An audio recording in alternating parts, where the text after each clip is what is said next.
Сяо Янь прорвался к уровню святого, но появление первого Тяньцзуна показало, насколько велика мощь зала душ. Поэтому Сяо Янь начал поиск союзников в борьбе с этим могучим врагом. Долина горящего пламени и цветочная фракция одними из первых вступили в альянс.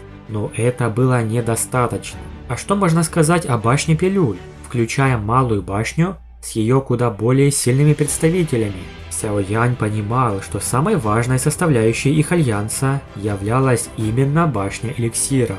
Она обладала способностью призвать на свою сторону экспертов со всех центральных равнин.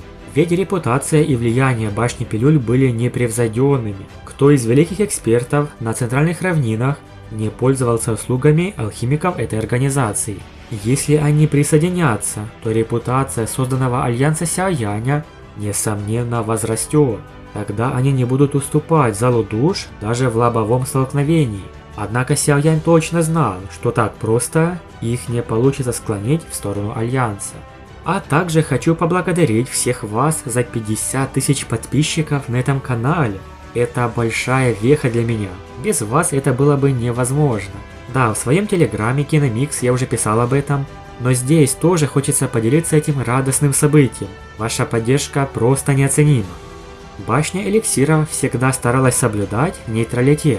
Они никогда не присоединялись ни к какому лагерю с самого своего основания.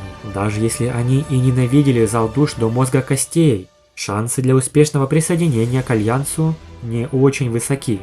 Поэтому, чтобы решить этот вопрос, Сяо Янь и Яо Лао лично отправились в башню эликсира. Посылать кого-то с письмом и предложением ни к чему не приведет. Кстати, в оригинале Сяо Янь направил письма в цветочную фракцию и долину горящего пламени. А в серии показали, что Сяо Янь посетил долину горящего пламени, а Яо Лао цветочную фракцию. Так сказать, они разделились, чтобы лично уговорить каждую из этих фракций. Сяо Янь имел хорошие отношения с главой Танжэнем, ведь в прошлом оказал тому услугу. А Яо Лао был знаком с великой старейшиной цветочной фракции давным-давно. В итоге и долина, и цветочная фракция примкнули к альянсу. А вот в башню Пилюль Сяо Янь и Яо Лао отправились вместе. Цай Линь сказала, что позаботится в это время о павильоне падающей звезды. Остальные дела уже более или менее улажены. Сяо Янь и Яо Лао не стали задерживаться и поспешили в регион эликсиров. Цай Линь, Сяо Исянь и другие остались в павильоне. Сяо Яня и Яо Лао можно было посчитать святыми, поэтому с их скоростью обычные эксперты никак не могли сравниться. Они пронеслись сквозь пространство, и спустя половину дня они достигли святого города эликсиров. Эмоции нахлынули. Сяо Янь вспомнил, как во время сбора пилюль он одолел Мугу, забрав чемпионский титул. По сути, башня эликсиров обязана ему услугу. В конце концов, если бы чемпионом стал Мугу из зала душ, то репутация башни эликсиров получила бы серьезный удар. Сяо Янь и Яо Лао направились непосредственно в башню эликсиров. Их сразу же приняли, посадили на кресло за чашечкой чая, в ожидании 3 глав. Сяо Янь улыбнулся, он знал, что взаимоотношения Яо Лао с 3 великими главами весьма хорошие. А вот Сюань И, мы долго ждали этого момента, встречу Яо Лао со своей давней любовью. Ха-ха, какой редкий гость, Яо Чень. Не ожидал, что мне удастся снова тебя увидеть. Двери открылись, и появился Сюань Кунцзы в белой одежде. Он выглядел довольным. Тянь Лэй Цзи и Сюань И следовали прямо за ним. Прошло довольно много времени с нашей последней встречи. Как поживаете? Ухмыльнулся в ответ Яо Лао, положив чашку на стол. Троица быстро приблизилась к ним. Они встали напротив Яо Лао и внимательно осмотрели его. Спустя несколько секунд Сюань Кунцзы вздохнул, дружески потрепал Яо Лао по плечу и сказал: «Я не думал, что снова смогу увидеть тебя живым». Яо Лао улыбнулся еще ярче. Он потрепал старого друга за плечо, но его взгляд скользнул к Сюань И. Да, этот момент настал. Ждет ли Яо Лао такой же пинок? Яо Лао начал правильно. «Прошло много времени, но ты такая же красивая, как и раньше. Ты не выглядишь, как эти пережитки прошлого», — указал он на 2 других глав. Сюань И слегка покраснела, услышав комплимент от Яо Лао. Ее девичье поведение заставило Сяо Яня потерять дар речи. Кажется, она и вправду испытывала чувства к Яолао. Даже он с одного взгляда понял это. Да, все прошло на удивление гладко, но долгожданных поцелуев не было. Эх, 4 человека смеялись и разговаривали. Сяо Янь не смел вмешиваться, поэтому просто стоял в сторонке и наблюдал. Старина Яо, ты вправду воспитал хорошего ученика, Сяо Яня. Он так молод, а уже достиг уровня святого. Если бы с тобой что-либо случилось, я бы точно забрал его к себе. Рассмеялся Сюань Кунцзы. Ему повезло год назад прорваться на уровень мнимого святого, но глядя на Сяо Яня, ему казалось, что он смотрит на безграничное море. Он даже не мог определить пределы парня. Это была приятная встреча старых друзей, но пора и приступить к вопросу Альянса. У тебя определенно весомое дело к башне эликсира, верно? Усмехнулся Сюань Кунцзы. Яолао объяснил в деталях суть цели. Альянс тут немного трудно. Все знали, насколько упрямы те старики из Малой башни. Яолао знал, что будет нелегко, но попробовать обязан. Зал душ слишком могущественен. Ни одна из сторон не сумеет справиться с ними в одиночку. Если не сформировать альянс сейчас, то никто не сбежит от лап зала душ. Яолао был схвачен залом душ, поэтому имел предположение, для чего они захватывают души. Сюань Кунцзы нахмурился. Он знал, что зал душ не станет захватывать столько душ без причины.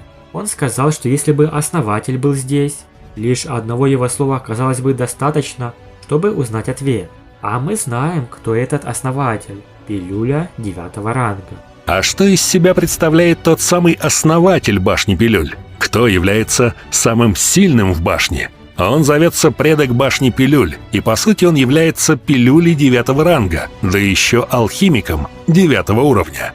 Он описывается как человек невысокого роста, одетый в обычную грубую одежду, его глаза были ясными, а лицо выражало нежность. Судя по его виду, он был похож на мальчика лет 10. Как мы знаем, пилюли 9-го ранга крайне особенные, обладающие собственным сознанием. Как она появилась? Старейшина был одним из основателей башни Пилюль, но этот старейшина уже умер. За год до смерти он потратил все свои силы на создание целебной пилюли. К моменту создания пилюли этот предок был уже истощен и тихо умер. Однако щупальце его духа странным образом проникло в лечебную пилюлю 9-го ранга, заставив ее претерпеть трансформацию.